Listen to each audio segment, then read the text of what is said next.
Hey everyone, welcome back. Thank you so much for tuning back in to the Jaded Phoenix podcast. It's been a while, so we greatly appreciate you returning. Today it is going to be me, Xander, and Mandy again. Uh, and we are kicking off a new series today. It's called Nostalgia. Currently, it is slated to cover 33 different films, all released in or before 1995. We chose these films because they had significant presence in or impact on our childhoods, as well as some just being, huge, like, cult hits during this time frame. Throughout the series, we do actually plan on having several guest cast members, even though we don't have one for this particular episode. So that's definitely something to look forward to in the weeks to come. And for our first movie today, we are covering Hook, which was released back in 1991. It is by Steven Spielberg for a director, and our production studios on this were Amblin Entertainment and TriStar Pictures. So what's interesting about this film, it received 7 wins and 22 nominations. Of those 7 wins, only one of them was from a widely recognizable awards show, and that was Kids' Choice Awards, with Favorite Movie Actor going to Robin Williams. The Oscar nominations were for art and set direction, costume design, visual effects, makeup, and the original song. So, at the box office, to start off, this movie had originally a shooting schedule of 76 days and a budget of $48 million, but production took much longer than expected. The shooting schedule expanded to 116 days, and the budget went up almost double to $80 million. Steven Spielberg actually blames himself, saying that he began to work at a slower pace than he usually does. Just the opening weekend in the US, the film made $13.5 million. What's really interesting about their budget is that Spielberg, Williams, and Hoffman actually didn't take salaries for the film. Instead of an upfront salary, they split 40% of TriStar Pictures' gross revenues. They received $20 million from the first $50 million in gross theatrical film rentals, while the next $7 million all went to TriStar Entertainment. After that, the three resumed receiving their percentage. Hi from my cat, by the way. As far as this movie goes, our actors in this movie were Robin Williams starring as our Peter Pan role, or Peter Banning. We had Carolyn Goodall in the role of Moira, the wife. We had Amber Scott as the daughter Maggie, Charlie Korsmo as the son Jack, Maggie Smith playing Wendy, Julia Roberts was our Tinkerbell, Dustin Hoffman as Hook, Bob Hoskins as our Smee, Dante Basco as Rufio, and Rashawn Hammond as Thudbutt. As far as the basic summary of our movie, it's basically a direct sequel to Peter Pan. Hook introduces the audience to a grown Peter who has lost all memory of his origins of Neverland. He's a family man, but not a very good one, more dedicated to his job and the loss of self that originally led Peter to strive never to grow up. Basically, it's his kids get kidnapped by Hook in an attempt to finally have the great showdown that Hook has always wanted between him and Peter. And Peter has to find himself again in order to save his children. The film's basic overarching themes are the value and importance of family, the imperative to stay true to yourself, and never lose sight of where you've come from and the wonder of your own imagination and joy, even when you have to grow up. So the breakdown starts off by highlighting how detached Peter is as a father, as well as his neurotic heights for fear. This is shown with him taking a business phone call in the middle of the school auditorium where he's watching his daughters play, followed up by him goofing around at work while he's, or after a business meeting, and sending someone to videotape his son's baseball game instead of attending it himself. And then culminating with him having an insane fear of flying on a plane, as well as angrily reacting to the kids being near an open window. Um, and that window scene takes place at Wendy Darling's house. So of course here we get to finally meet who they call Granny Wendy, because she's in her 80s at this point, 90s. somewhere around there. 90s, that's right, 90s. 92 what they were aiming for. Yeah, yeah. And when she first lays eyes on him, she calls him boy, which is a fun little carryover from when they first met. And before Wendy in the original story really got comfortable with him, she would just call him boy. Now, the reason that they've gone over to England from the US to see Granny Wendy finally is that there's a big banquet in her honor. The kids stay home for that, the adults go, and during the banquet, the kids are kidnapped. And Wendy seems to have kind of a preternatural awareness of this during the banquet, because the windows slam open in direct parallel to what's happening at the house. And also at the same time in that house, you get the whole like Toodles is laying on the couch and you hear Nana barking outside, which goes like slowly from like woof woof to like hoof hoof, and then like slowly it sounds exactly like Hook, like just basically saying wake up, Hook is here, something's going on. It gets Toodles up and alerts everybody in the house, which clearly does not help, because once Wendy, Peter, and Moira get home, like as they see the lines through the front door, as you get like the shot through the glass and the broken glass, and then like from the front door to the walls, the windows, and all along the decor, it's all just ripped and smashed by like a consistent like weapon or just destruction of it. And then Toodles and Wendy at that point start making several references to Neverland as they see that the children are missing. Like all of this damage, the children are gone, everybody's freaking out, and Toodles and Wendy are just like, this Neverland and Hook, this is what happens, as you see like the knife and the note on the door.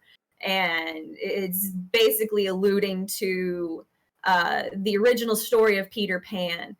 Now, granted, Peter reacts very poorly to this, as anybody would. Like, oh yeah, it's Hook's got your kids, and you've got to fly to Neverland, got to save Maggie, got to save Jack, got to fly, got to crow, and it's like, what? Right, like, it's a completely understandable reaction. It's very logical and human. Like, you gotta feel for the guy. Like, suddenly the two people that are like important to him in his life are just like making absolutely zero sense, and it's like, poor guy. Yeah. So it spirals him off into an existential crisis. He gets, it's implied that he gets extremely drunk. And during this crisis, Tinkerbell appears, which only exacerbates the issue. So after, taking turns chasing him throughout the nursery and him chasing her throughout the nursery, she ends up kidnapping him to Never Never Land, where he has his first run-in with Hook upon waking. Due to his fear of heights and his lack of memory about Neverland, he's unable to immediately save his children, which actually causes the rift between him and Jack to grow even wider. During his scuffle, where the pirates are about to kill him, but Tinkerbell convinces Hook to give them 3 days so that he can become Peter Pan in reality again, he ends up falling into the ocean. And his arms are tied, so he can't, he's helpless down there. but he ends up getting saved by mermaids who take him to the treehouse of the Lost Boys. There, Tink has to convince the boys to accept him and train him up. And there's an absolutely great, like training sequence and like fight and stuff that happens here. But it's not until this scene where Rufio, who took over the Lost Boys in Peter's absence, Rufio and Peter start bantering across the dinner table, and through that bantering, Peter ends up tapping into his old self, and returning in kind, and that kind of starts opening him up to his overall magic and slowly regaining his memories. Oh, it's such a good scene. It is. But it's not really until Peter starts remembering his children being born that he finally has an appropriate or like a sufficient enough happy memory that enables him to actually fly and fully take on the full Peter mantle again. Basically, the resurgence of this memory, though, kind of wipes out the memory of his children and his old life because he gets so wrapped up in his old memories, which is understandable. You flood the memories, etc. But of course, during this scene, also Tink professes her love and kisses him. It's pretty awkward, but the kiss awakens his memories of Moira and thus his children. But while all of this has been going on for Peter, Hook has been brainwashing Jack and, well, attempting with Maggie. It did not go well. Rock on, Maggie. Such solidarity. Trying to brainwash the children to forget their real parents and love him instead as kind of a true defeat of Peter. Because, the only thing he cares about is his kids at this point. So take away his kids, you defeat the man. But basically, their final fight features a lot of throwbacks to the original Peter Pan fight sequences, as well as highlighting several of the Lost Boys and the resurgence of Jack's memories. But Rufio's death and the declaration that he would love to have a father like Peter are what finally break the spell hanging over Jack and allows Jack to go back to his father and basically repairs the relationship between the two. Yeah. So at the end, once Peter is victorious and is making his great escape, and homecoming, he decides to send his kids ahead with Tinkerbell so that he can say goodbye to the Lost Boys, especially since he never got a chance to do so the first time around. What's interesting about this scene is that according to an interview with People magazine, Rashawn Hammond, who played Thudbutt in the film, revealed that the scene where Peter, basically passes on his sword as a token of his legacy to one of the Lost Boys, Thudbutt specifically, that whole scene was improvised. The only cast who knew who would receive the sword was Robin Williams and, of course, Steven Spielberg. So the reactions that all the boys have throughout that scene are completely genuine, which is just fantastic. So cute. It's so cute. Oh, it's precious. I love it. I absolutely love it. And when the kids arrive home, they find their mom sleeping in the nursery in a rocking chair, and they decide to get in their bed instead of waking her up. Stinker. Right? And so, when she wakes up, she walks toward the window and she notices that they're there, but she thinks it's open and woke her up. Yeah, she thinks that it's basically just still she's still remnants of her dream. Yeah. And right, as she's walking in the room. Yeah, she's explaining this to Wendy when she and Wendy actually realize that they're there truly because they pop up and both sit up and exclaim. And I mean, Moira just loses it. She has a complete like emotional breakdown of like relief and like all of the fear just hitting her. And all that anxiety, all that Oh stress, like, yeah. he just full on overwhelmed, like just Mm-hmm. collapsed to the floor, and understandably so. I would too. Oh yeah, exactly, exactly. So It, like, it really is one of my favorite scenes. I love that yeah, scene. it's such a good scene, and it goes from that scene to this statue of Peter Pan. Um, and at first we just see the statue, and then it's revealed that Peter himself is on the ground next to it, and he like gets up and excitedly goes from there back to the house. For some reason, hops the fence into the backyard, which is just fantastic.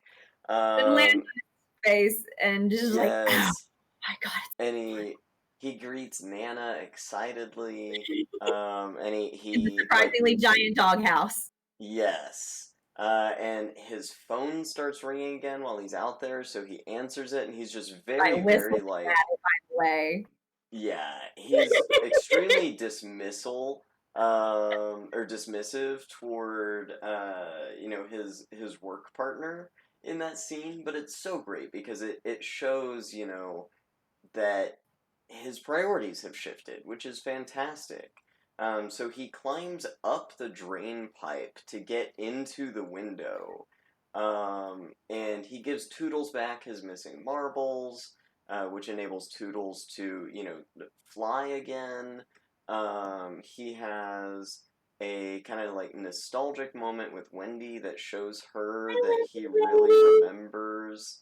And then there's another phone call from his business partner, and yes, he doesn't just like answer it and say, "Listen, I'm spending time with my family right now." He's like, "Hey, you want to know what it feels like to fly?" And then throws the phone out the window.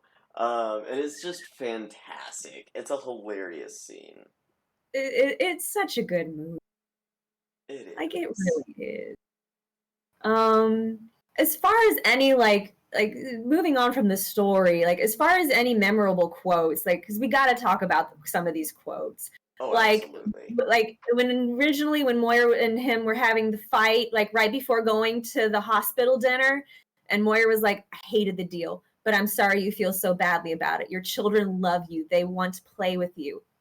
How long do you think that lasts? Soon Jack may not even want you to come to his games. We have a few special years with our children, and when they're the ones that want us around. After that, you're going to be running after them for a bit of attention. It's so fast, Peter. It's a few years and it's over, and you are not being careful and you are missing it."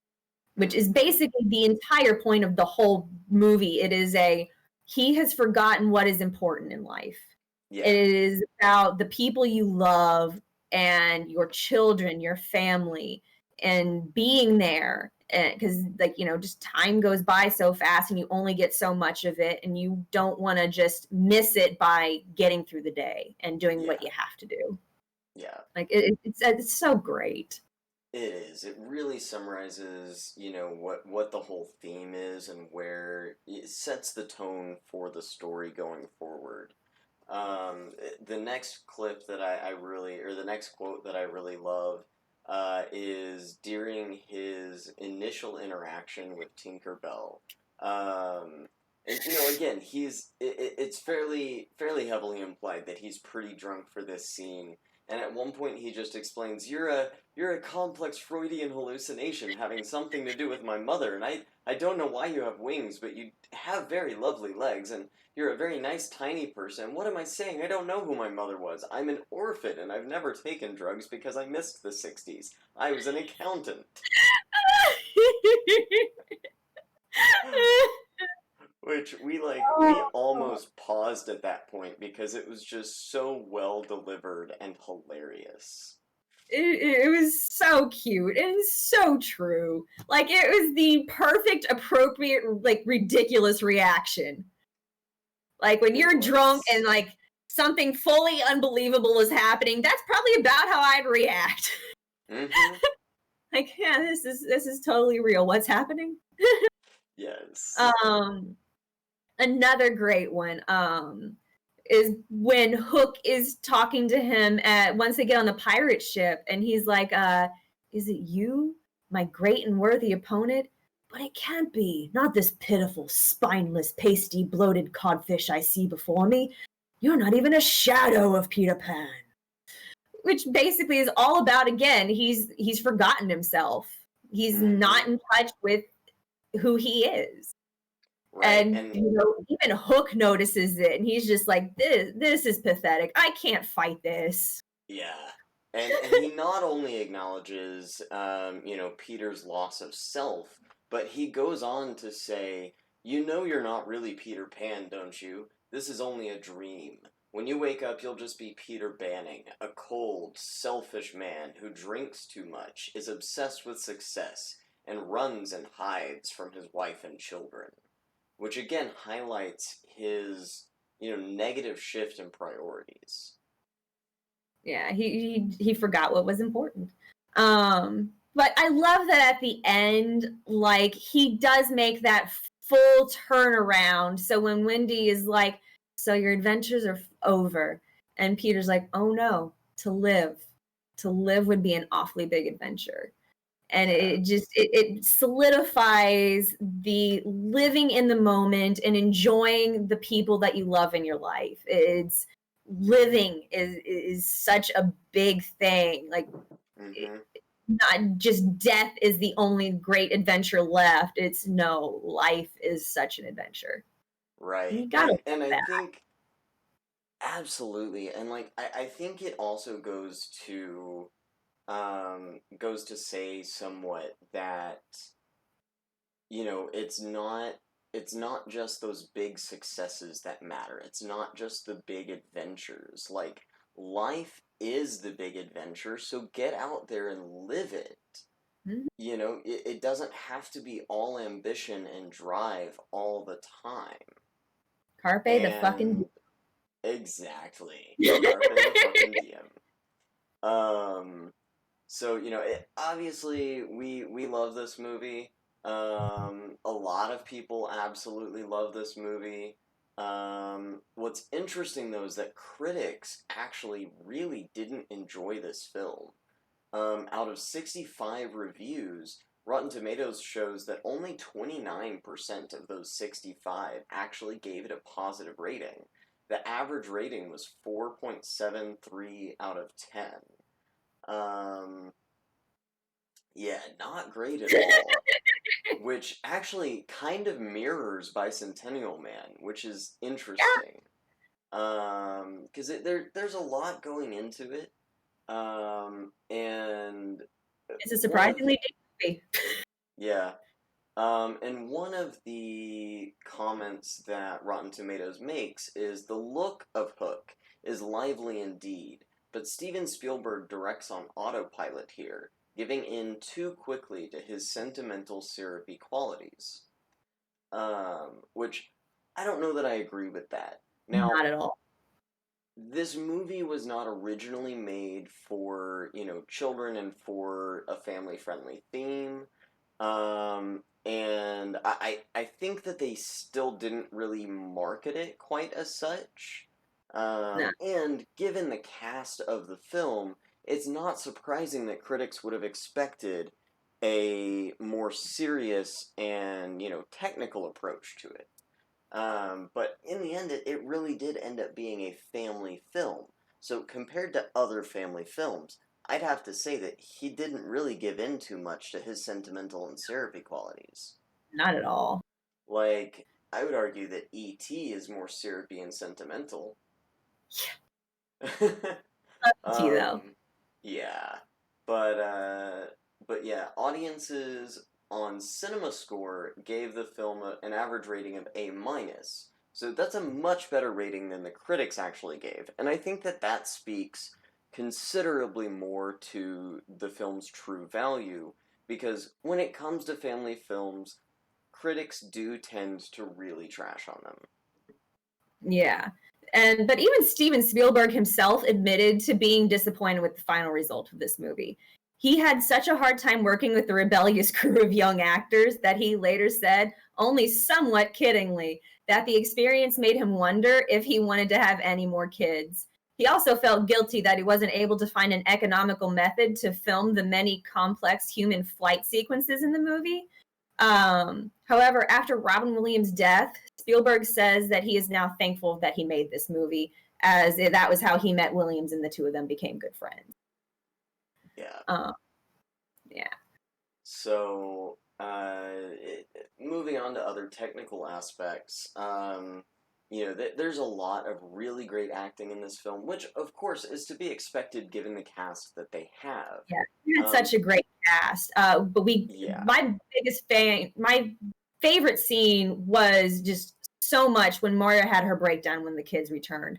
Like, just her acting, like you can see the emotions like morph on her face, where she's just going through the shock, the denial, the relief, the full on too overwhelmed with what is going on, considering the last few days of her life, that she just cannot function, collapses to the floor, and just hugs her children and sobs. And it's just one of the most beautiful acting moments of the movie. It really is. Oh yeah, and what I love too about that is that not only does she, she has the tears, she has the, facial expressions and morphing and really, telegraphs her emotions through that.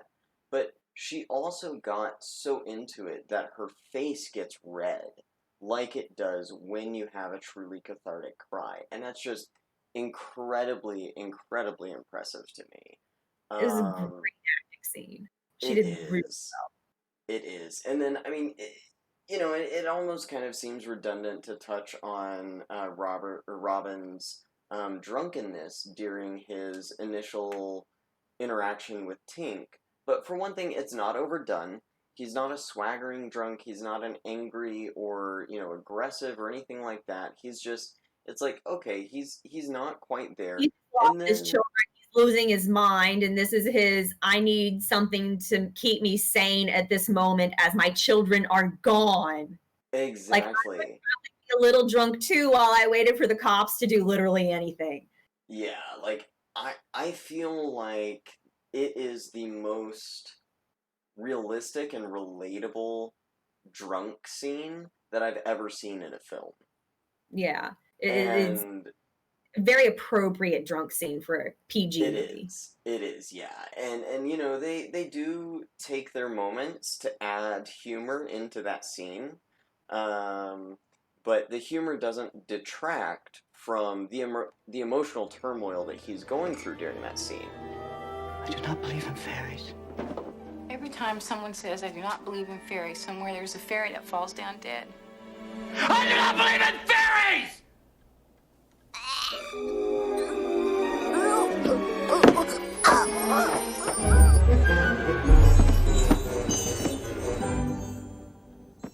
Oh my God, I think I killed it.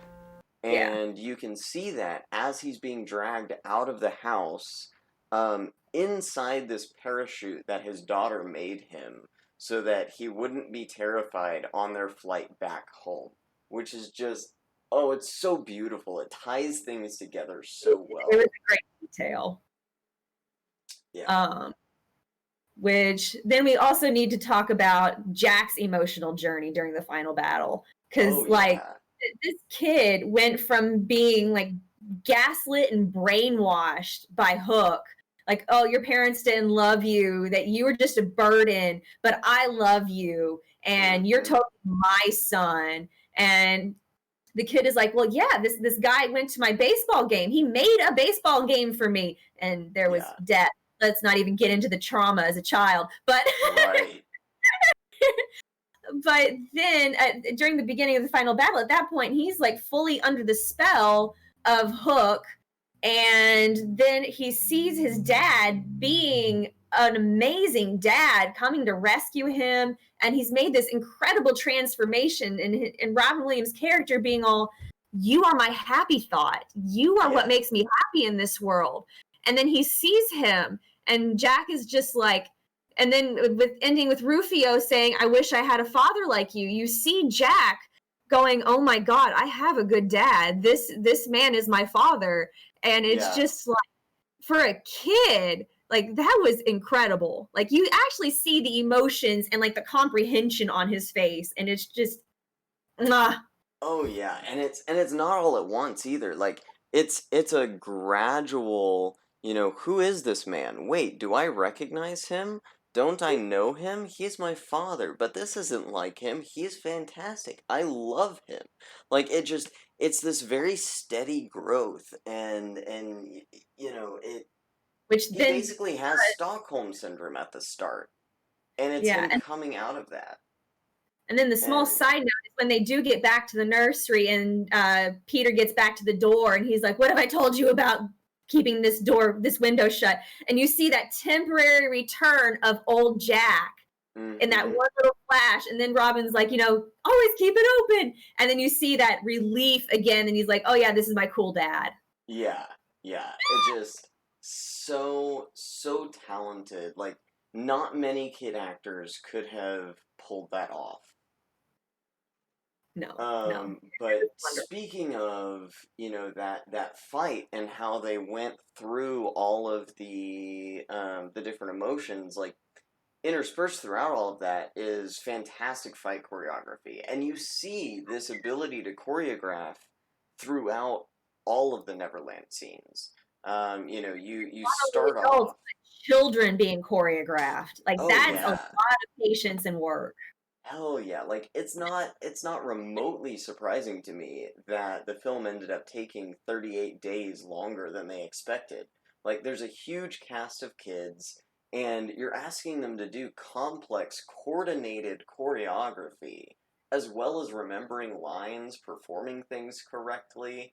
Like it's insane. And the fight choreography itself, and well not just fight because there's training and things like that, but the treehouse induction, which is very much, it's a chase scene, and it goes through all of this wonderful set work, and there's so many moving parts to it, and they just do it All of the absolutely wonderfully. railings, we've got all of the different weather areas, we got the skating rink. Like it's beautiful. Oh yeah, It's huge and it's wonderful.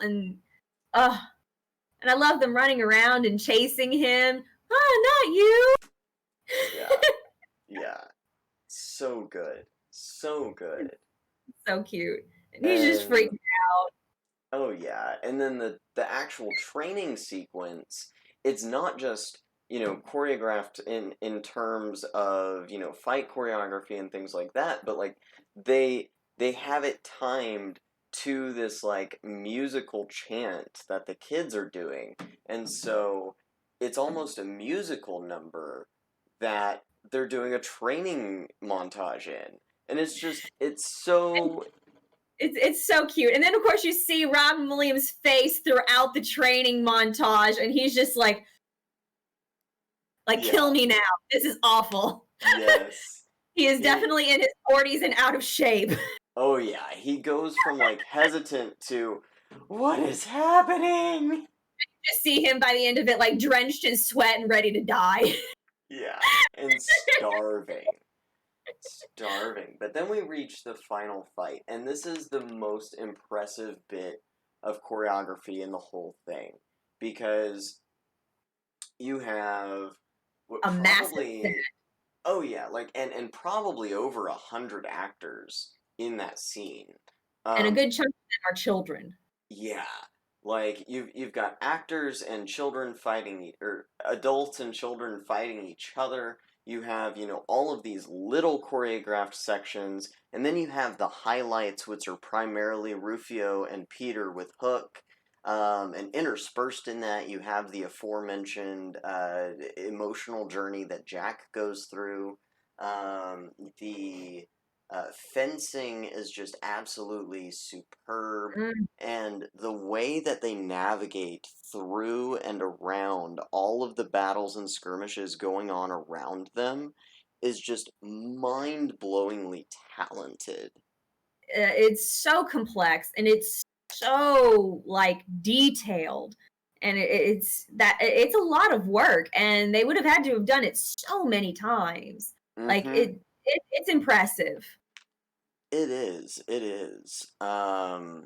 And you know, it also there's a depth and a width to it that you didn't get in most films made in the 80s and 90s because of the aspect ratio that was popular at that time.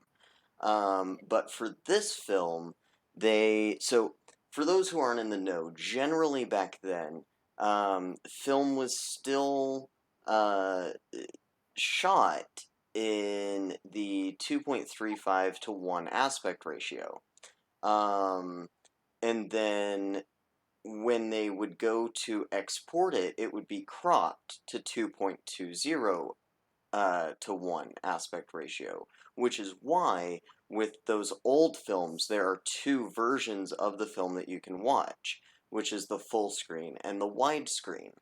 This was one of very, very few movies who kept the 70 millimeter prints in the original aspect ratio. So when they exported it, it was letterboxed as a widescreen film, which means that no matter how you purchase the film, or how you watch the film, be it on a new release where it's in full proper widescreen mode, or an old release where, it's letterboxed, you still get the full picture, which just really, really adds to the production value, to viewing all the choreography correctly, to getting all of these little intricate details that they added. Their camera work was amazing, which we got to talk about some of their panning shots. Oh yeah. Like Like, one of my favorites is when they start wrapping around the statue at the end. Like, yes. I love that. Like Yes, it's so... the lighting on it is just perfect. Like and especially where they use the lighting behind Tink and use the sun as a rising up as a disappearance of Tink. And it's just like, Uh-huh. I love that. Like Oh it's yeah. so beautifully done. Oh yeah, the construction of that entire shot is just magical. Um, and they have quite a few scenes where as we were watching, like, we couldn't help but comment on how amazing the framing was, how amazing all the intricate details were, and we commented on the movement of the shots because there's fantastic panning shots through the treehouse, through the pirate ship. There's a great panning shot in Hook's bedroom. It's fantastic. Like, they really put a lot of effort into the production value and into the aesthetic, and it shows. Like, Mm. part of what makes this film great is how immersive it is. And you wouldn't have that immersivity without the framing that they No, chose. they did Um, such a good job, and I love basically all of the choices that they made. They mhm. framed all of it in a way that it just perfectly worked with the story. And all of Absolutely. their lighting designs worked beautifully with every shot, with all of their set designs themselves, and as far as lighting each and every individual set, the pirate ship, the treehouse, like the mix of like natural looking lighting plus actual lighting, it is beautiful. I loved it. Right. Absolutely. And so much of the set design feels organic, especially with how they shot it. And that ties in also with the detailed costuming they did, because there's distinct styles. Those styles are consistent, they are well developed, they're intricate. You look at the pirates especially, and you can see, there's different points in the hierarchy with the pirates, and like, the at the end of the film, Jack is in a wig and Basically a jacket mirror outfit, a combo. Hook's outfit, even down to the little Exactly. pirate brooch, which is so Yes, cute. it is. It's so It's so cute. cute with a little wig, and it's adorable. Yes, it's so good, and it's so just like amazingly detailed. There are costume jobs even to this day that don't put anything near the attention and quality and intent. Especially the quality. Oh yeah, the Like, quality is amazing. because it The wasn't just like basic pieces. Like half of them had like embroideries. They paid attention to patching. They paid attention to burns and rips. Like mm-hmm, they put so much effort into their costume work, and it shows. Like it it is very does. like well themed. It is fully believable as like pirating costumes. Like you'd Mm-hmm. swear you're in some kind of like pirate fair. Oh yeah, and when you get to the final battle and you finally see the Lost Boy's armor, you're looking at it and you're going, "Okay, yeah, little kids could have come up with this armor. Which, by It's the way, can we talk practical." about how cute it is how they put their armor on by running into it? Yes, I love it. I love it because It's so it's so cute. realistic, it's so adorable, and the variety in materials they use makes sense. It's ingenious the way It's that very they've done it. true. Like they use a lot of basic woods and basic ropes. Like it's totally believable that that is something that with somebody with absolutely zero tools and no manufacturing would have made something similar to that. Yeah, yeah. And it's amazing. And the contrast in that scene is just beautiful because you have these intricate details on both sides, but the type of intricate detail is so different because these children obviously are not as capable or as knowledgeable as the adults, but they still put a lot of time and energy and ingenuity into it. You can um also tell by their use of weapons because a lot of their weapons, they don't have a lot of swords because they're mhm, not doing metal work and stuff like that. Because you see that the pirates do metal work. They have the swords and hooks and all of that. But yeah, then you get to the kids and it's all made out of the same material as their armor and it's like shooting eggs, shooting paint, using mirrors. Like right. it's very like Home Alone goofy. Yeah, it works really well. And what I love the most, I think, about their wardrobe choices is that they manage to tell the story as much through the evolution of the characters' clothing as they do through the words and actions of the characters themselves. Mhm.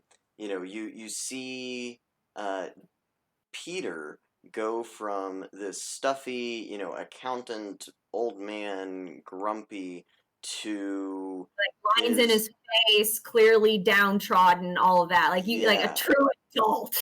exactly. And then he transitions into his classic, wonderful Peter Pan outfit.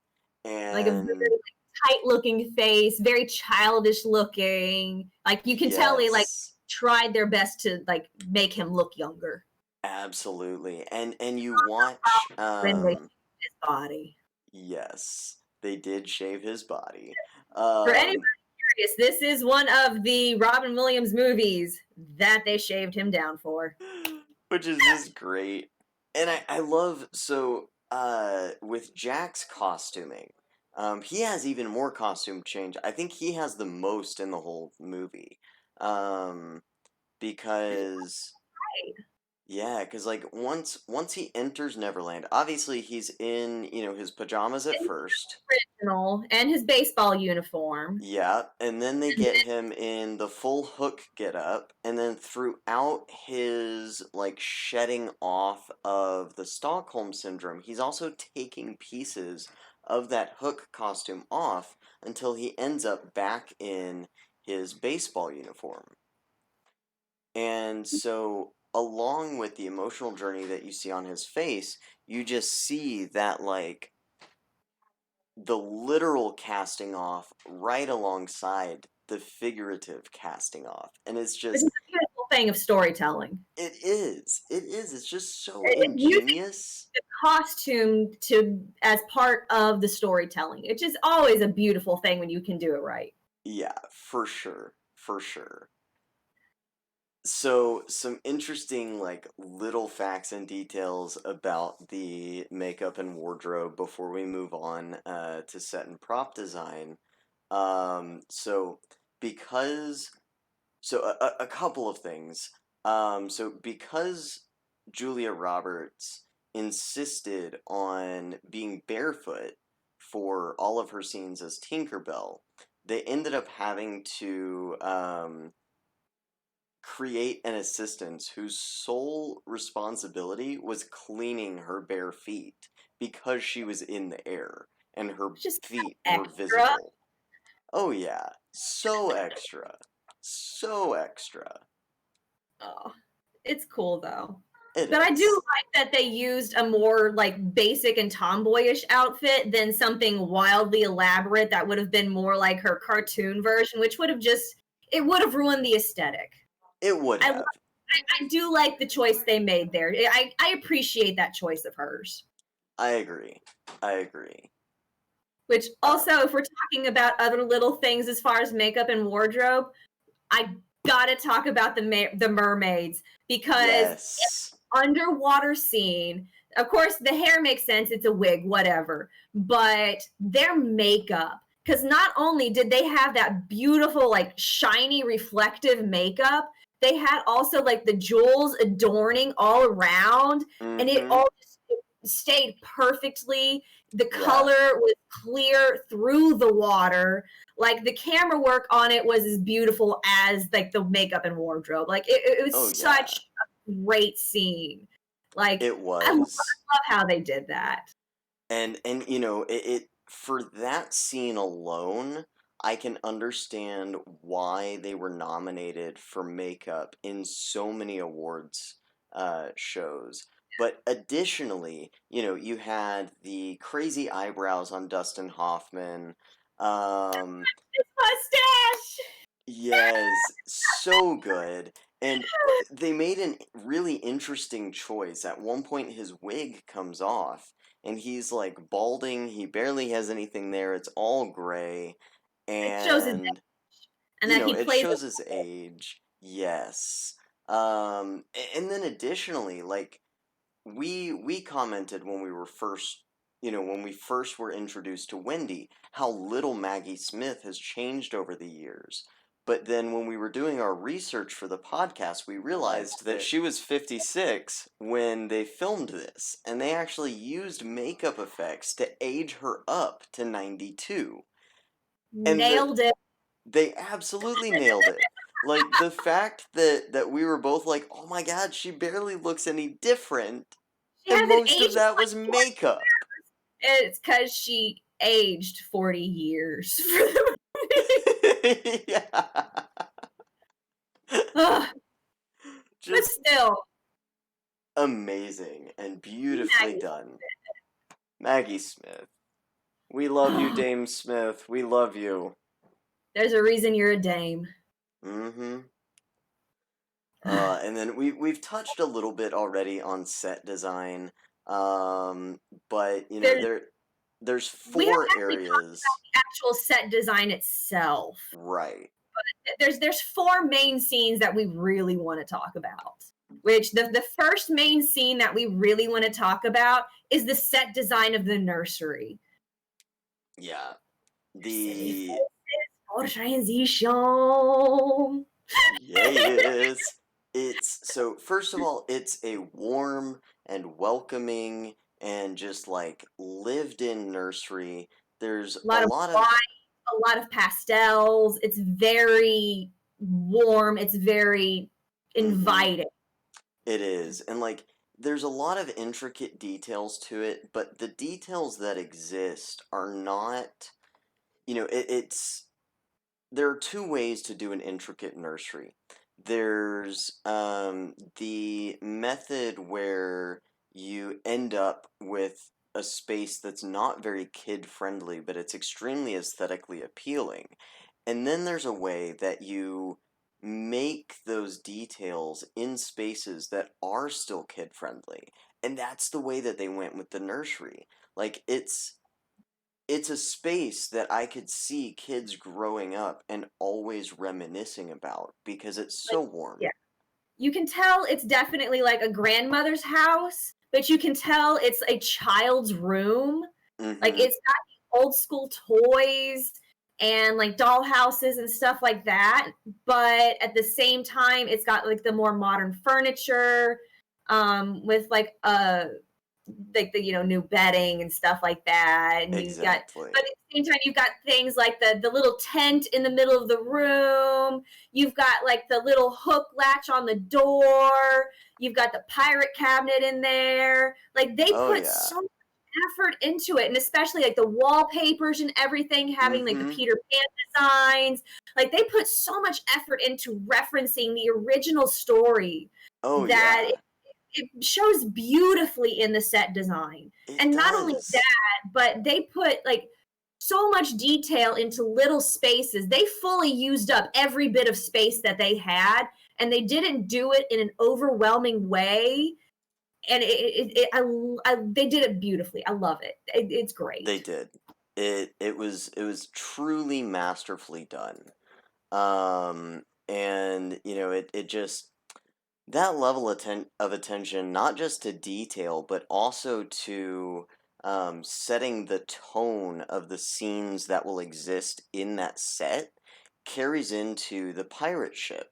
Um, every section of the ship looks like it belongs with the others, but there are details that make them And you can tonally also different. tell it's more than one ship. It's like all of the Yeah. little like buildings and rooms all around it. Basically a really intricate docking system. Yeah. And that includes like random like weapon rooms, food rooms, all of that. And it's not only that, it's got like the roping everywhere. It's got Mm-hmm. all the little things everywhere. Like they again used every bit of space, and they did it in such a way that it's not overdone. It's not campy.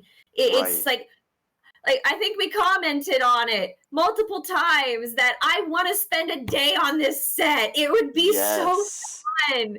Like it just Yes. to like fully like you could just totally lose yourself in that set. It You was could, like, massive. their And sets could be amusement parks without any other features to them. Like as they're long as just you they're just had like a costume room at the entrance of the park so you could dress up like a pirate and then just or yes. however you wanted to dress up and then go spend the day in there, I'd pay big money for that. Absolutely. So would I. Hell yeah. And you see that carry into the treehouse. Like, as he's going through it, you can see, all right, this exists because kids made it. Kids wanted to be able to, get to this area. They wanted to be able to have fun while doing it, though. Yeah. None of the form is dedicated to functionality. The functionality is dedicated to the form. Yeah. Um, They and basically made every like transportation system. So like the little track around the treehouse, it was more so because they wanted to be able to skateboard, or they yeah, created the skate rink in there because the kids had skateboards and they wanted to play and be boys and be sporty yeah, and all of that. Which of course the absolutely. skate rink had a basketball court on it. It was just like you can Mm-hmm. tell a kid designed that like their dream house. Oh yeah, and because it's a child's design, it's absolute chaos. But it's chaos that doesn't get away from them. They manage No. to find that very delicate balance between control and chaos. And so it flows well and it feels organic, but there aren't any moments where it's too cluttered. The only scene, in fact, which is cluttered, is supposed to be, and that's the clock room scene. Ah, I love the clock room scene. It's It, so it- good. besides the fact that Jack is just being a little shit and it's so funny. Yes, yes. And like it's definitely a scene that they could have only filmed one time unless they had Oh, duplicates of those props because they're but it would going through. it would have been a hell of a budget. I mean, it could explain a little bit why, but I'm pretty sure they probably only shot that in one scene, one Yeah, take, yeah. because there was just too much. Otherwise, the sheer amount of stuff they destroyed, they Mhm. basically would have had to have shot every important shot and then destroyed everything Yeah, and done it in such a way that they could film in between each hit. Like right. that was that would have been a It complicated scene to shoot, but I love the detail work they put in it. Like they covered Mhm. every inch of that room in clocks.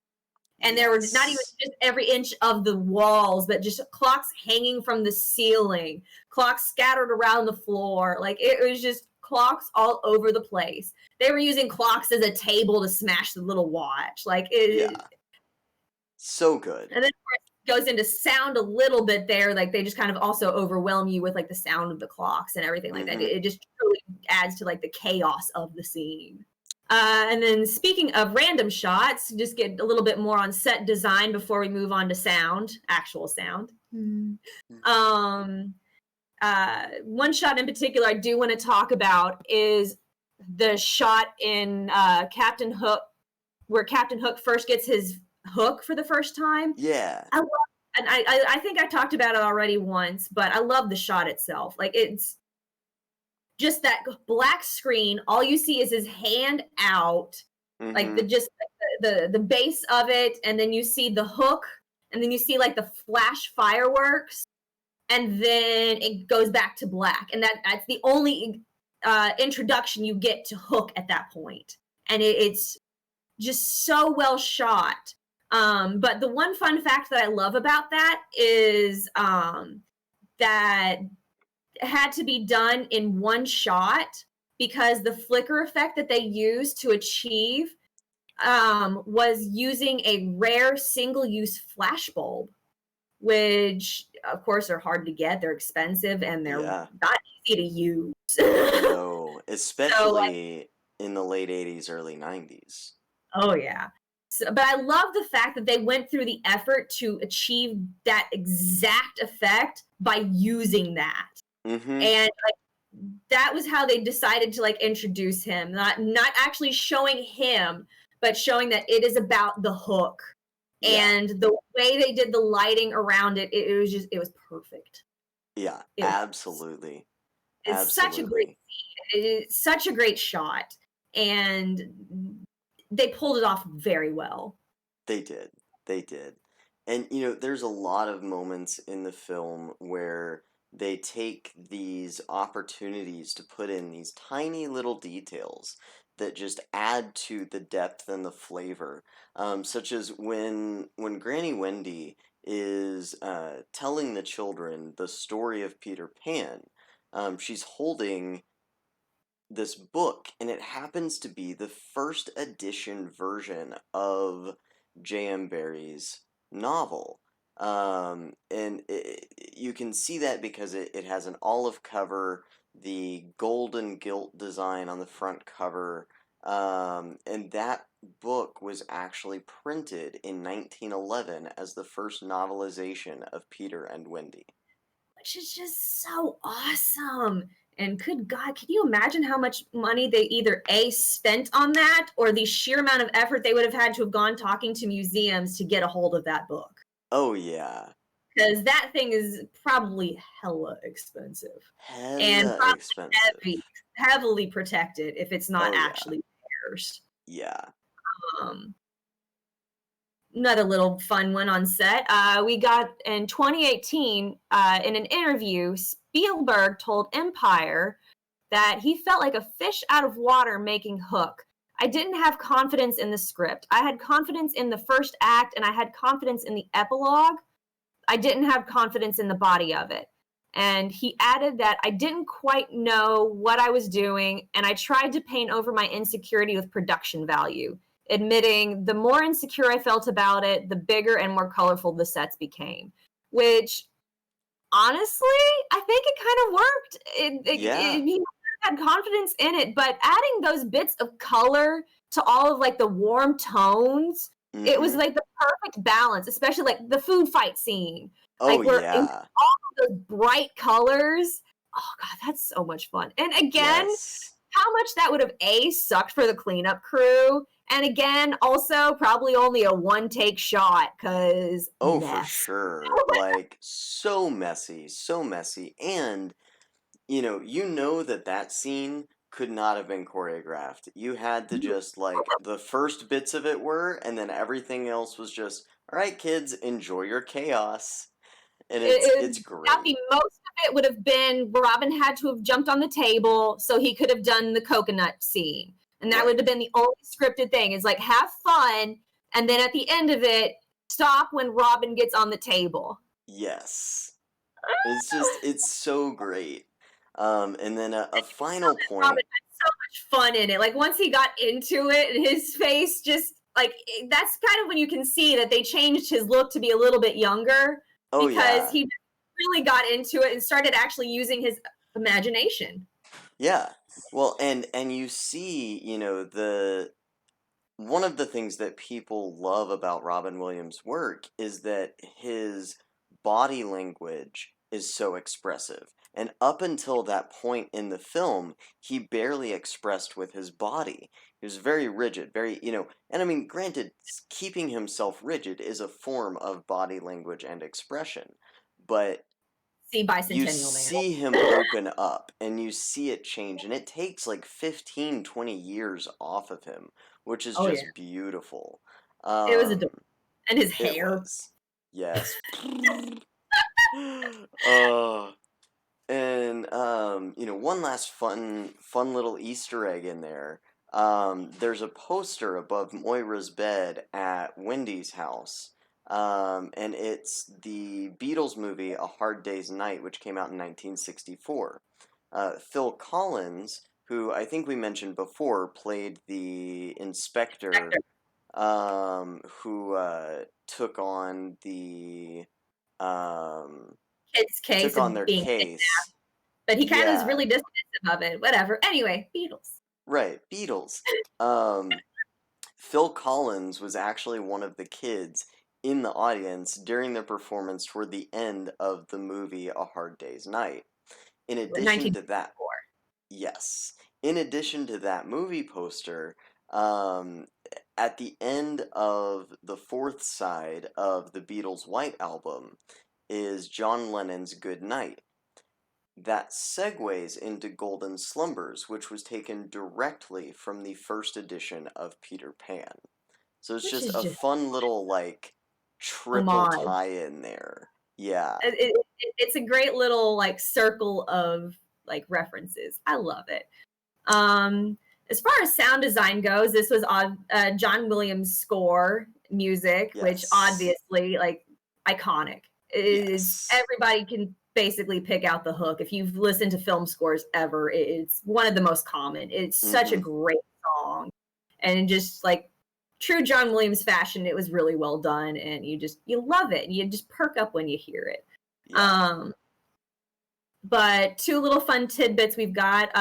Composer John Williams and lyricist Leslie Bricusse had written more songs for this movie that were later cut out and never used. And for legal reasons, none of the songs written have ever been released nor heard since 1990 because they'd originally designed this to be kind of more of a musical. Mm-hmm. We'll get a little bit into that a little bit later, more the original designs and ideas for the movie, but it was supposed to originally be a musical. So like, but we've never heard any of the music, Yeah. and evidently we never will. Yeah. Which is just, like, mind-blowing. Sad. It's so Yeah. sad. I want to hear it. I'm a nerd. Right? Give us music nerds our music, damn it. And now after this, we can't get much nerdier about Hook. We're okay. I know.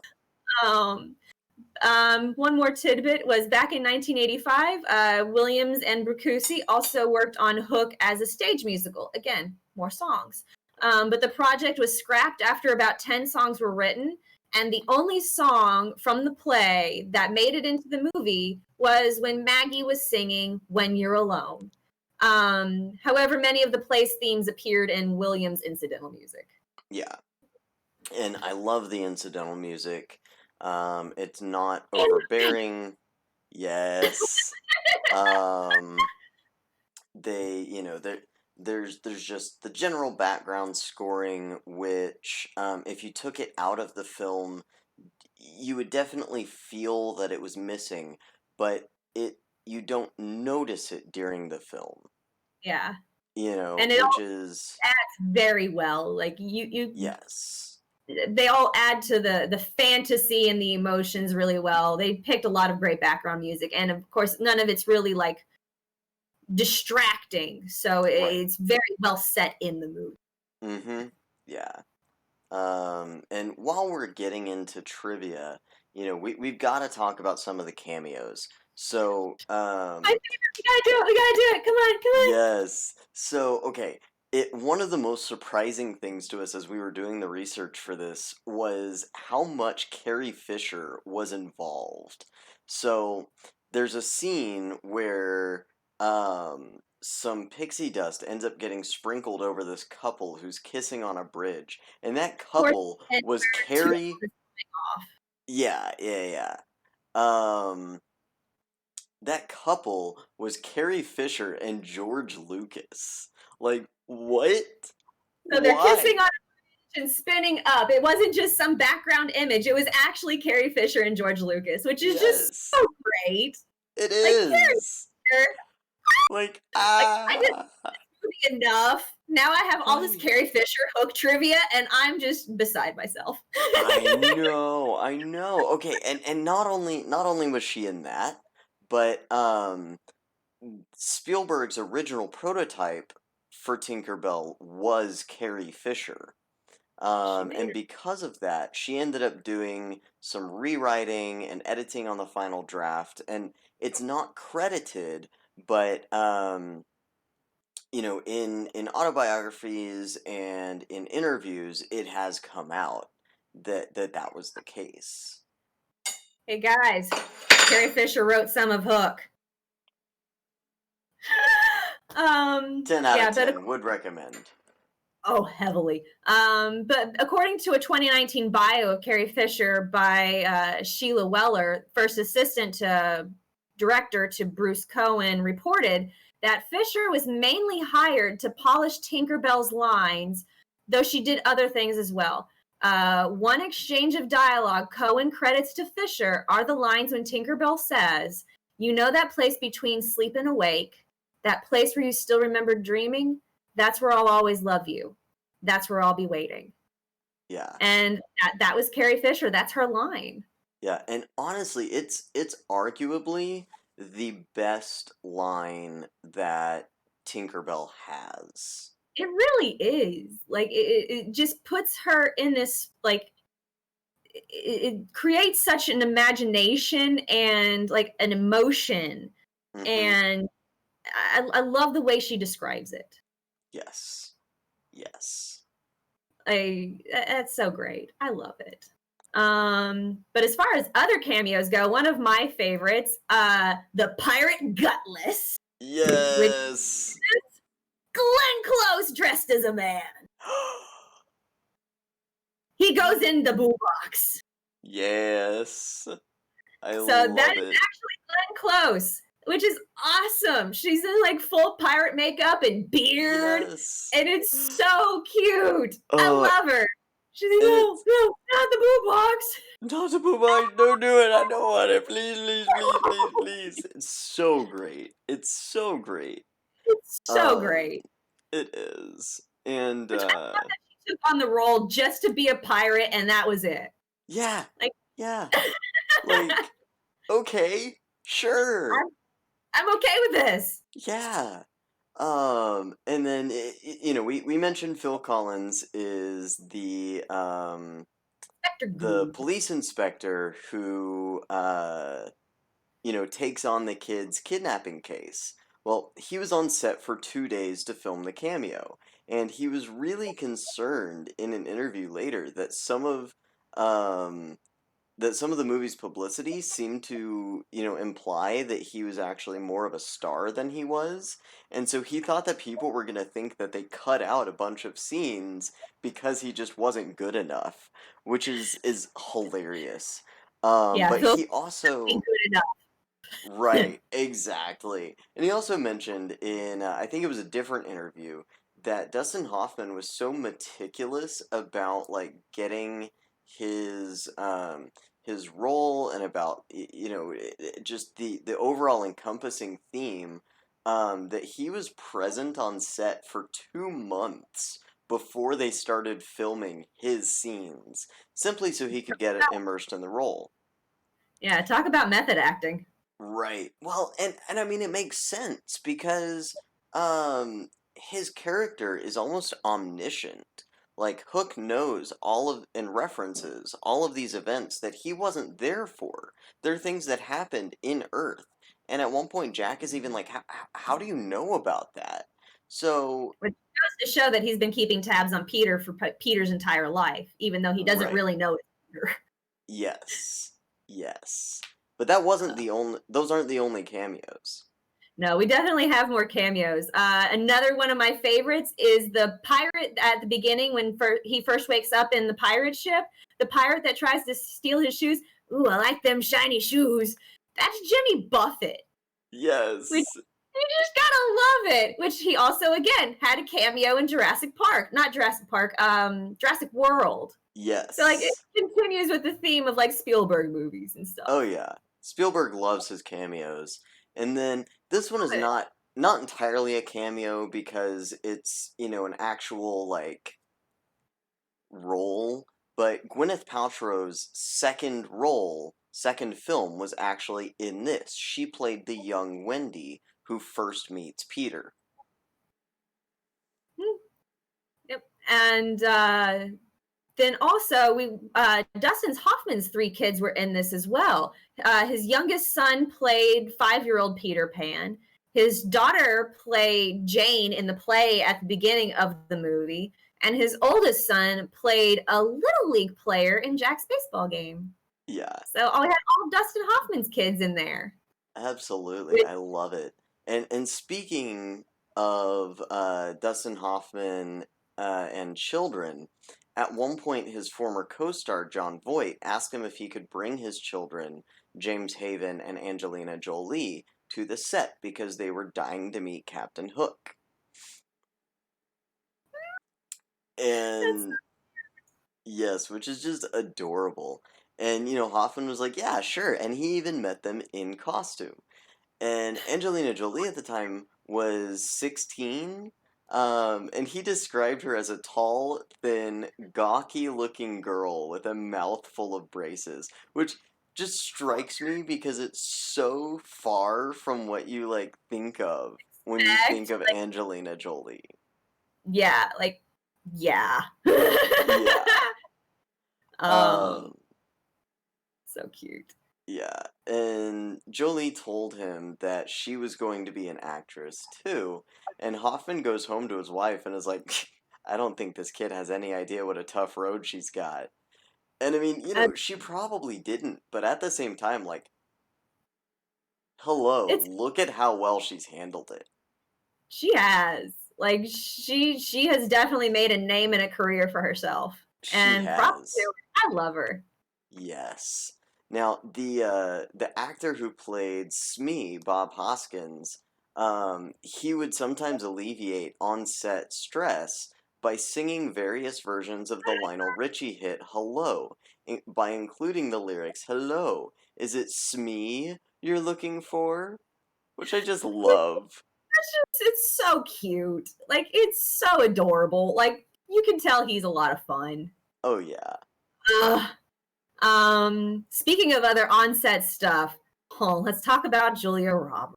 Oh my goodness. Yeah. Oh, goodness. I get it.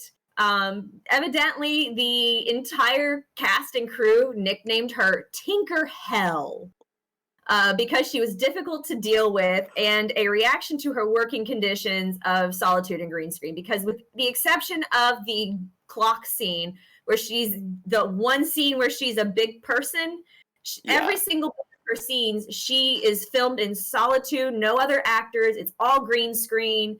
So, like, she has no other actors to act off of. She's just acting out her random scenes. You can get why she's a little upset.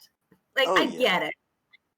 It's definitely understandable. And we even commented as we were watching the film, we were like, man, her job for this was so difficult because of that. Yeah, like you can tell, like every single scene, like she had to have been on green screen, and obviously she was nowhere near any of them, and nobody was ever her size. So like she had every single scene. I get why she got pissy and wanted to have a scene where she was big with another actor. Like I get it. I would have wanted it too. So you could at least have one scene where you talk to another human. Right, right. And this was also like a really difficult time for her. Yeah, She that was when she was going through her right before she fled her wedding to Kiefer Sutherland. That was called off, and she decided to avoid press by hiding out in Ireland. And Steven Spielberg reported threatened to fire her if she didn't return immediately. Yeah. And evidently she was still a giant pain after that. Yeah, which, I mean, again, she's going through a difficult time outside of work. The, limitations of how she could perform have to have been difficult and stressful. So, like, it's understandable. But also at the same time, like, man, you were bad enough that the entire cast and crew gave you such a horrible nickname? Jeez. Especially considering you're not interacting with anybody else. Yeah, that's pretty impressively bad. But, on a lighter note, Dustin Hoffman's and Robin Williams' stunt doubles were both named Keith. And so every now and then Spielberg would call for Keith and they would both show up. So eventually, Hoffman's stunt double ended up going by Keefo instead of Keith. Which is just funny. Hey, Keith! To show up. Yes. No, not that Keith. Right. It should use last names or something, but Keefo works. Sure. Oh yeah. Which another fun little random scene bit, the line spoken by Rufio, which was Dante Basco, where he said, "You're dead, Johnny, man," had to be spoken backwards by Basco as the scene was shot and then played in reverse, so the sword blade would come away from Robin Williams' face instead of towards it. So that whole shot was shot where he's trying to say all of this backwards, which is really cool to think about when you see that and you're saying, oh, this is technically a scene. Even though it's going forward, it's playing backwards. Yeah. Just super impressive. Super impressive. Movie night. Yeah. And so Robin Williams, Dustin Hoffman, both of them have these fantastic energies to them. They're both incredibly witty. They do all these, one-liners and improvisations during their films. And so it's no wonder that throughout the filming, there was a lot of good-natured battle of wits between the two of them. But one of the, one of the cast and crew favorites is one instance where Hoffman was really unhappy with how he performed and asked for it to be reshot. And Williams comes back with "try acting," which is a reference to the exchange on the set of Marathon Man between Hoffman and Sir Laurence Olivier. Which is just funny as fuck anyway. Yes. Like, try acting! That's just kind of one of those fuck you moments. Right. I love it. The one thing that I do absolutely have to talk about, though, Dustin Hoffman and Smee. Because back in an interview with Playboy back in 2004, Dustin Hoffman recalled his aha moment with Bob Hoskins about their characters being gay. They decided to play their characters as a couple of old queens. Old pirate queens, Zander. Yes. because they felt that Sir Barry, Peter Pan's creator, had created them that way. Bob and I were rehearsing, and suddenly we looked at each other and realized it at the same time. We said, these guys are gay.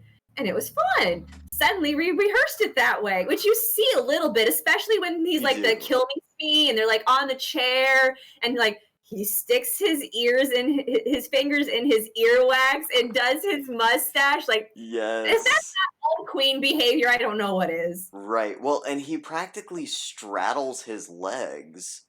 I'm pretty sure he does. He's sitting on Hook. Oh yeah. It's so good. It's so good. Get over here, Smee. Give me a foot massage. Evidently, they went to Spielberg, and he said, this is a kid's movie. And suddenly, it made all the sense in the world. They were really good friends. They lived on a ship. They were devoted to each other. They were just best friends for decades. Totally not gay. Totally not gay. They're just Bert and Ernie. Yeah, they're the Bert and Ernie of pirates. It's so cute though. Like knowing that they played them as old queens, I love it. Like it makes their playful banter so much better. It does. It does. And it's not overt. Like it's just there, which is fantastic. It's like very friendly banter, but you can tell they're comfortable with each other. Oh yeah, they're very familiar, if you know what I mean.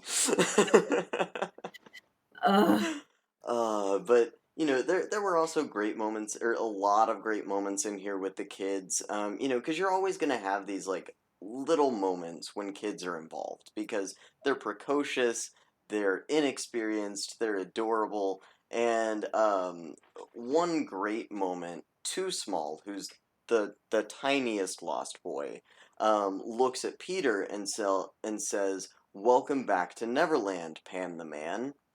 And Williams is mouthing the words to remind him what to say, which is just precious. It's so cute. It's so cute. And like anytime I'm gonna watch this from now on, I'm always gonna see that, and I'm always gonna go, oh.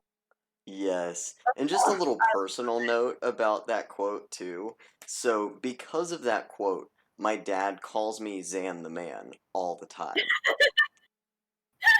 That's adorable. Yes. Yes. It's great. I love it. Oh. Well, as far as the movie goes, with other references to other works, other media, that's something else we probably want to talk on.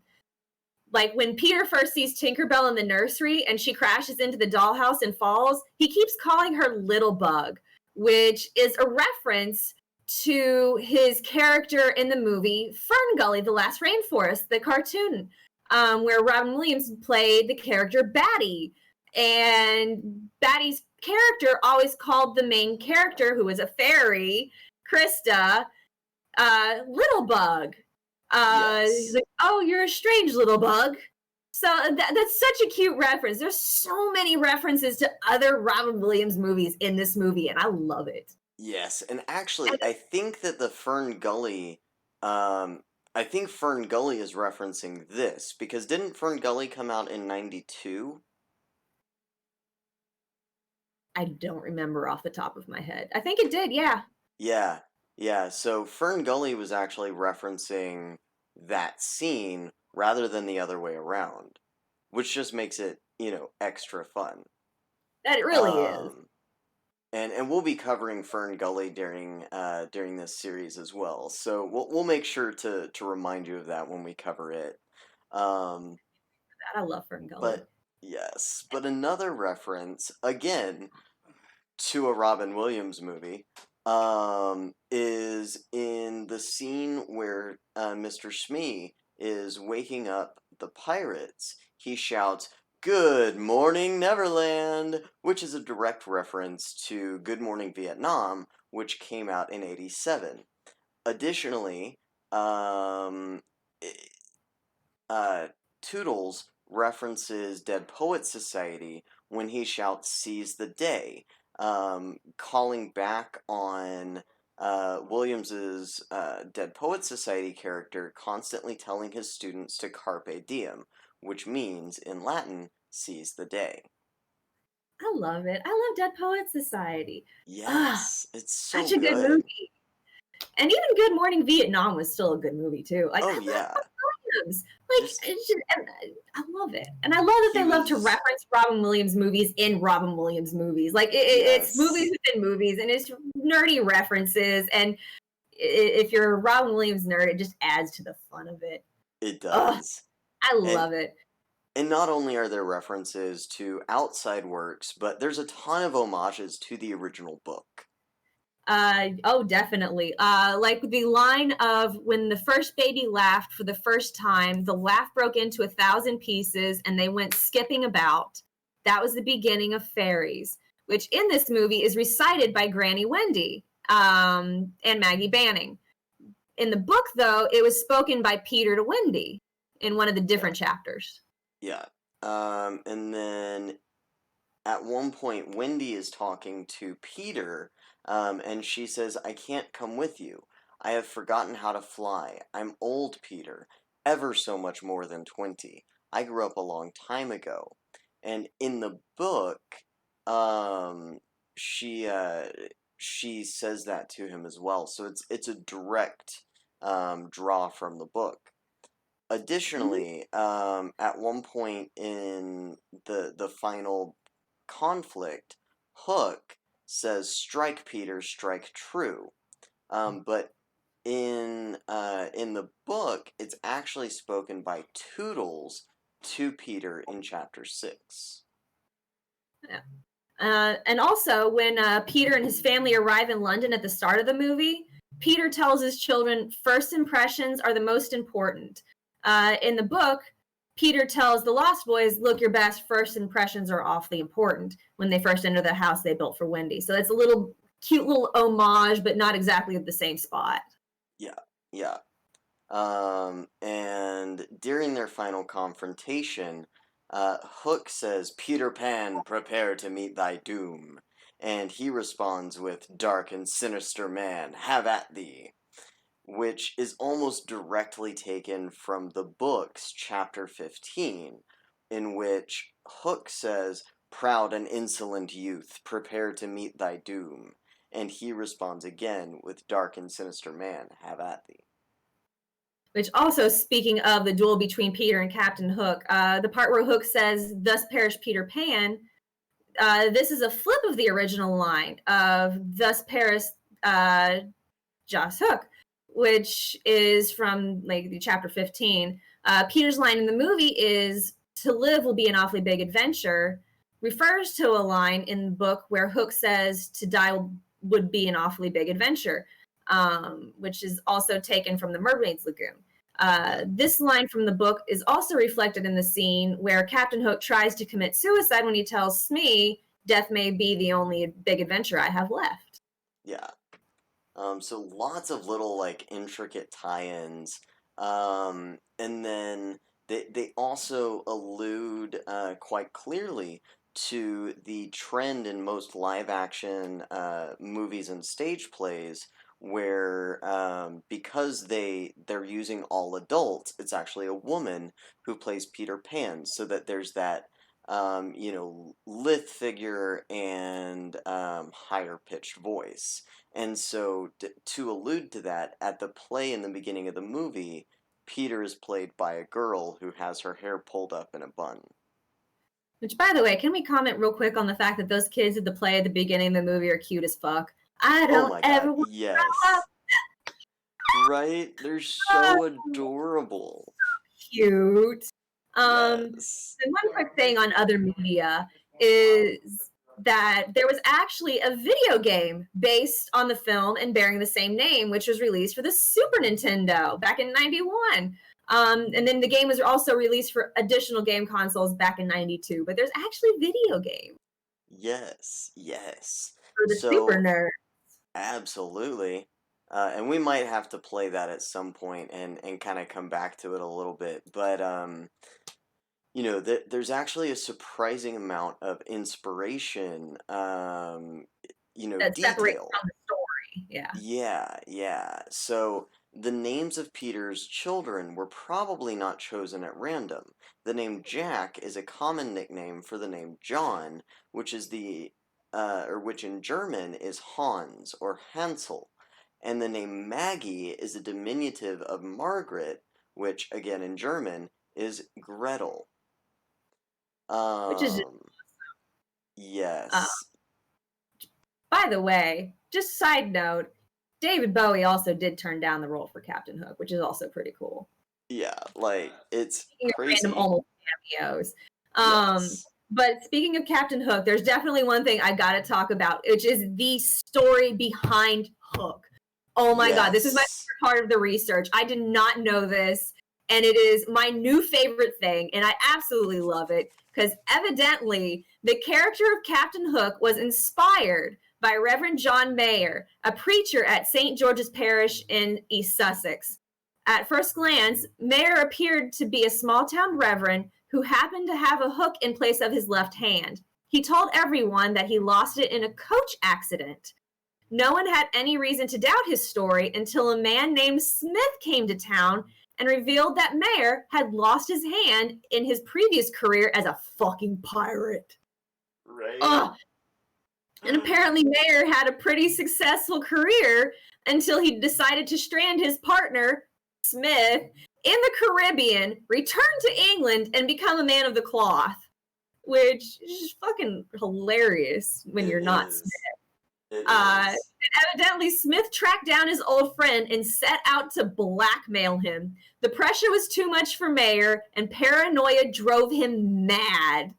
And then Sir Barry visited East Sussex a few decades later and heard the story, and that's how he created the story, the background story to Hook. That's where the character inspiration came from, was from a pirate turned preacher. Right. And I love that his partner's name was Smith, and his partner's name ends up being Smee. Like, they're so It's probably a reference. Like, I love it. And it may not have even been a conscious reference, but it's perfect and it fits. It fits. But not only is there that connection to history, Spielberg actually found a close personal connection to Peter Pan's story from his own childhood. And not just, Peter Pan as he was in the original canon, but a lot of the issues between Peter and Jack come from the difficult relationship Spielberg had with his own father. Which is just kind of sad. It's nice that it turned into an art at the same time, but, how it usually goes. I'm sure it was therapeutic and cathartic, for sure. Yeah. Or then on the other side of it, the genesis of the film started when Spielberg's mother would often read Peter and Wendy as a bedtime story to him. Spielberg explained at one point in 1985, when I was 11 years old, I actually directed the story during a school production. I have always felt like Peter Pan. I still feel like Peter Pan.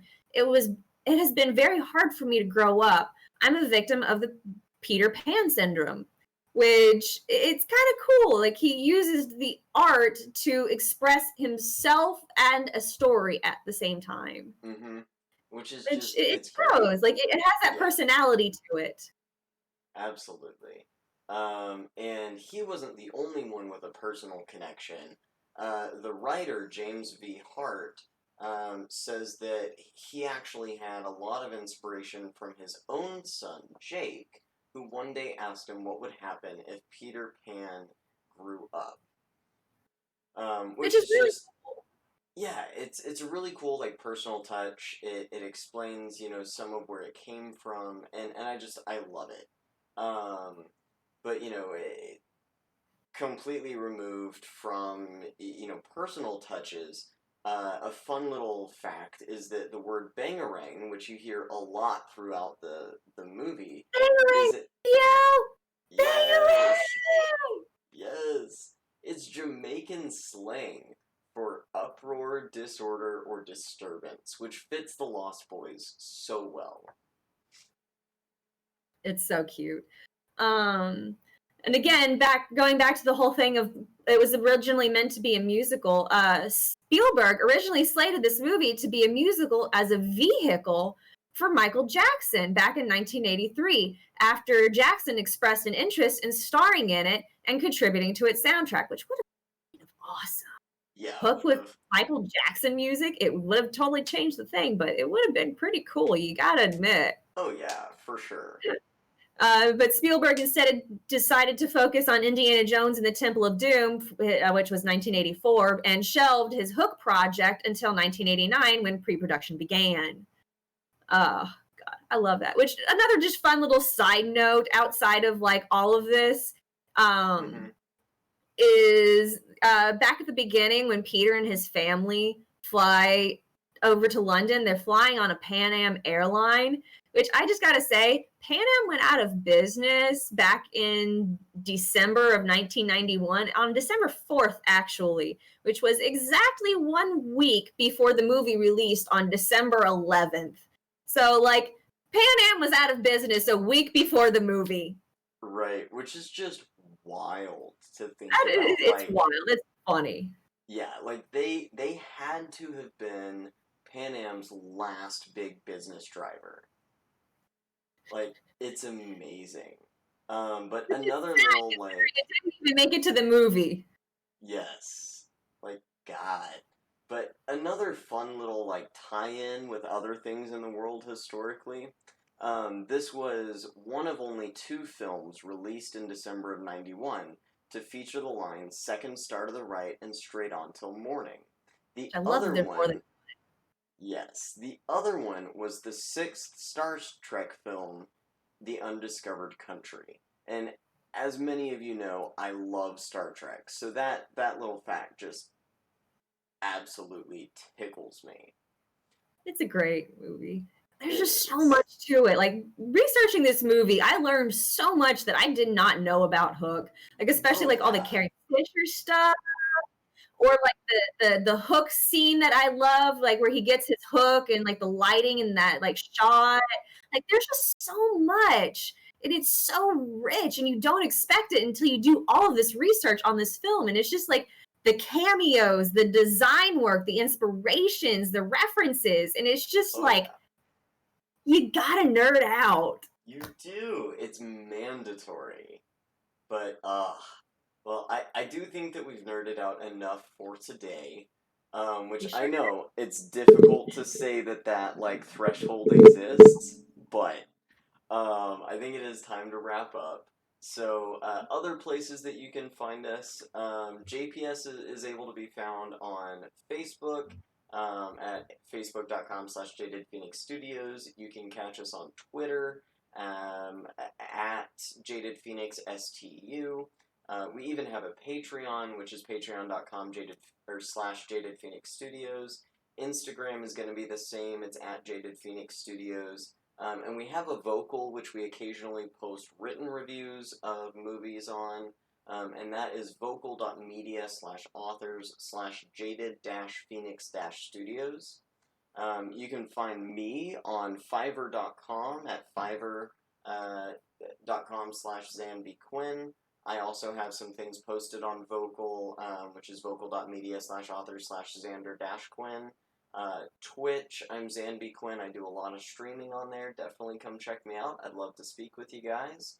And I even have an Instagram, which I've not updated in 3.5 months. So, you're welcome to follow me. Not very active, but it's Zanby Quinn there as well. And the wonderful Mandy can be found on Twitch at twitch.tv/Firefly325 and on Twitter at Firefly3255. Not that I'm active that much on either, but you can still find me on there occasionally. And mostly because I spend a lot of time with this one. Yes. But anyway, thank you guys so much for tuning in again. It's great to get a chance to talk to you guys. We really hope that you enjoy this series. Part of our goal with this nostalgia series is just to give everyone a break from the hellscape that has been 2020. Yeah. But yeah, so Mandy, do you want to do the honors and send us off? Alrighty, everybody. Thanks for joining us. Have a good night, and may 2020 continue to possibly not go so bad. Bye, guys.